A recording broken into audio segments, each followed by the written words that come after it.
I'm here at the Invictus Games here in Toronto, sitting here with Rick Hansen. Thank you so much for your time, Rick. Great to be here, Reginald. How you doing? You're a BC boy, 1986. I joined the military. You did the Man in Motion. Maybe quickly talk a little bit about, that looking back, some things that still stand out in your mind about that tour.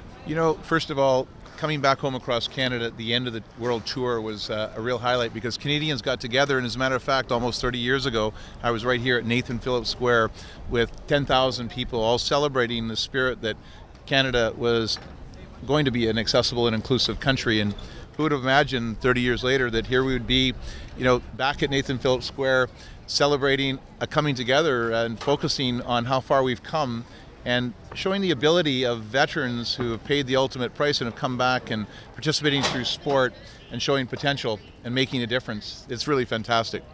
I want you to quickly talk a little bit about the Rick Hansen Foundation.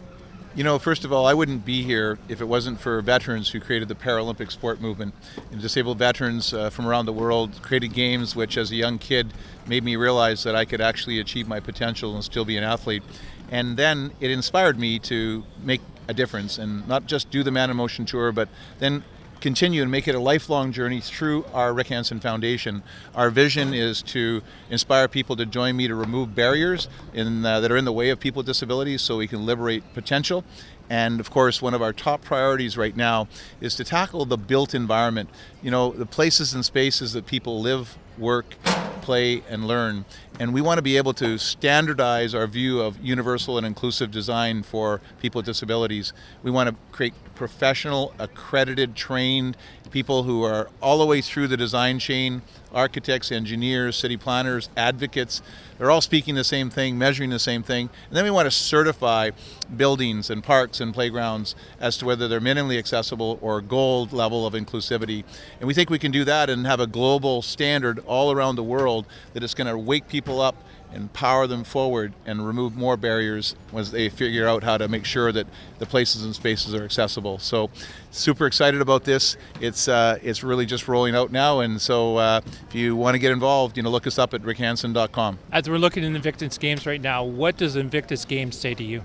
Invictus Games says to me that society is moving forward in a big way, because now we're actually recognizing that that people who have provided service and paid a big price, that they're not being forgotten, they're being supported, they're being honored, and we're seeing them face a bigger challenge, which is to not accept defeat. In living with their disability, they're actually showing potential, and they're keeping a great attitude. They're participating in sport. They're actually showing us all about what's possible. But I think if you talk to them, you realize too that they have a sense of encouragement that they're going forward and not just receiving help from family, friends, and community, but they know that they're actually giving more than they receive by actually giving people hope, providing meaning, and ultimately breaking down more barriers. I want to thank you so much for your time there, Rick. Thanks a lot. Keep doing the great jobs really you're doing. Appreciate it. All the best.